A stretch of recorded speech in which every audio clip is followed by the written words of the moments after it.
my dear students of class 8th, myself Mohit Misra. Today we will discuss about the chapter number 5, the first World War of Independence. The first war of independence. Okay. In the previous classes, we have read British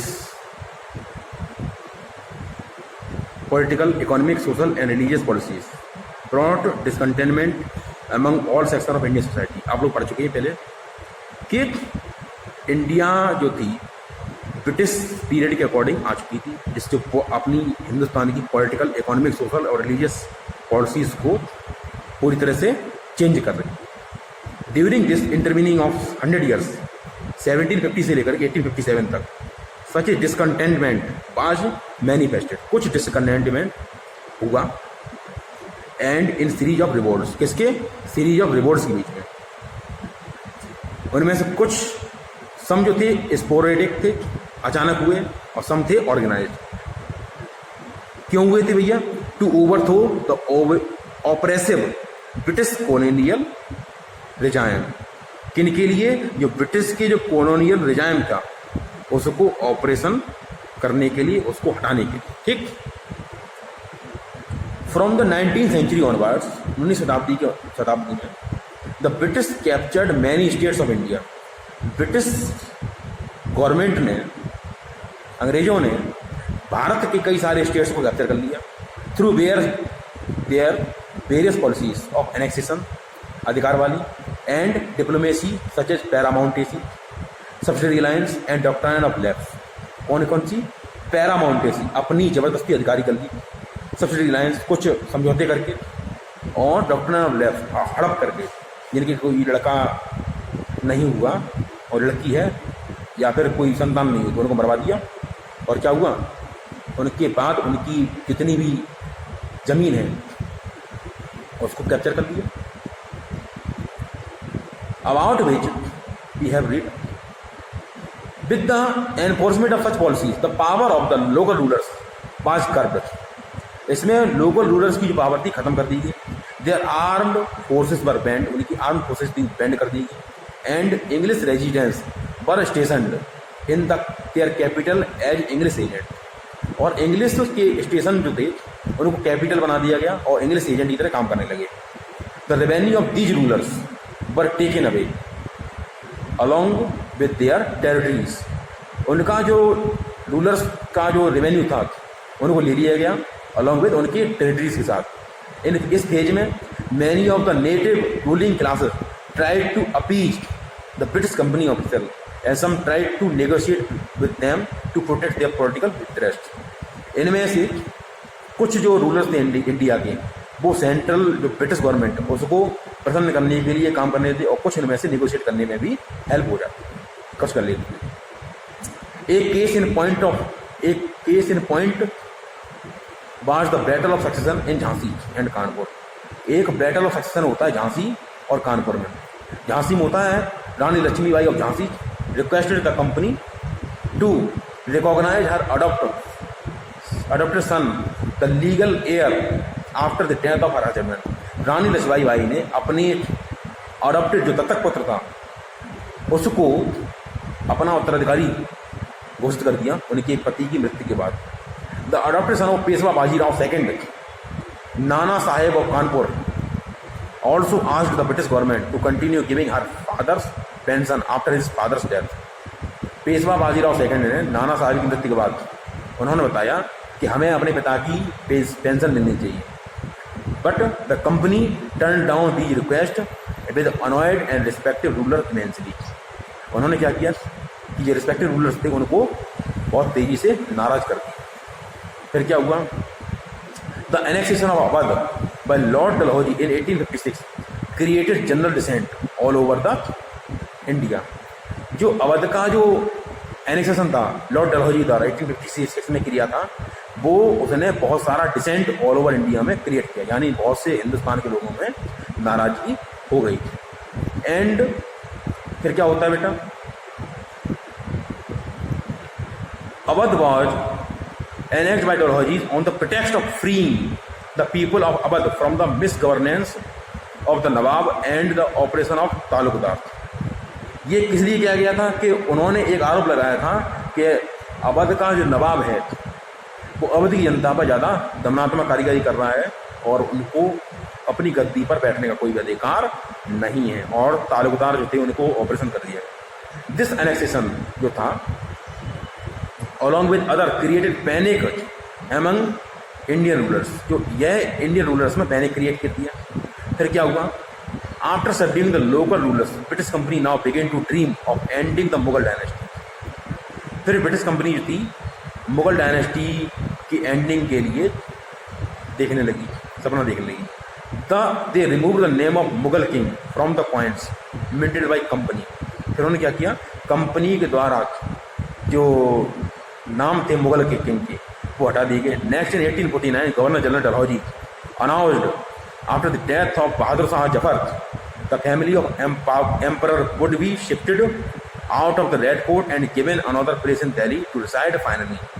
और Dalhousie ने बहादुर शाह जफर जो second थे उनकी family को उठा करके जो लाल किला है दिल्ली का वहाँ से हटा करके कहाँ ले लिया? अलग दूसरी जगह भेज दिया गया। Lord Canning announced after the death of Bahadur Shah Zafar no successor would be recognised as a king. अब बहादुर शाह जफर का कोई भी उत्तराधिकारी फिर अब हिंदुस्तान का कोई भी राजा नहीं कहलाए। ओके, अब आ जाती है dissatisfaction among the peasants and सिपाही एंड अदर सेक्शंस कि हिंदुस्तान के और लोगों में क्या क्या किस प्रकार डिससैटिस्फैक्शन था वो पढ़ती हैं।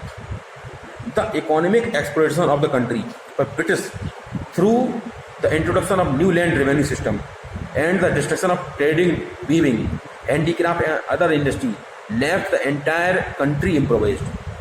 The peasant, artisan and handicraftsmen and जमींदार resented their form of revenue collection. उन्होंने क्या किया? अपना revenue collection कम कर दिया। Many peasants who were unable to pay taxes lost their land to traders and money lenders.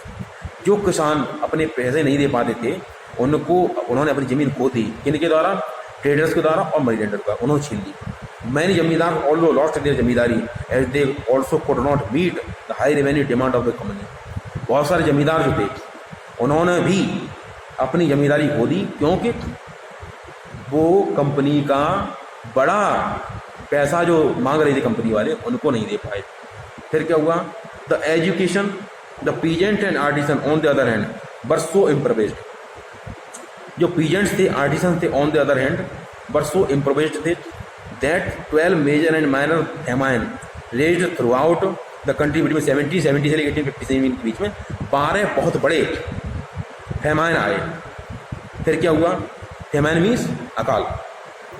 फिर क्या आता है? The educated Indian middle class who was also getting increasing annoyed and agitated with the law and reform passed by the company।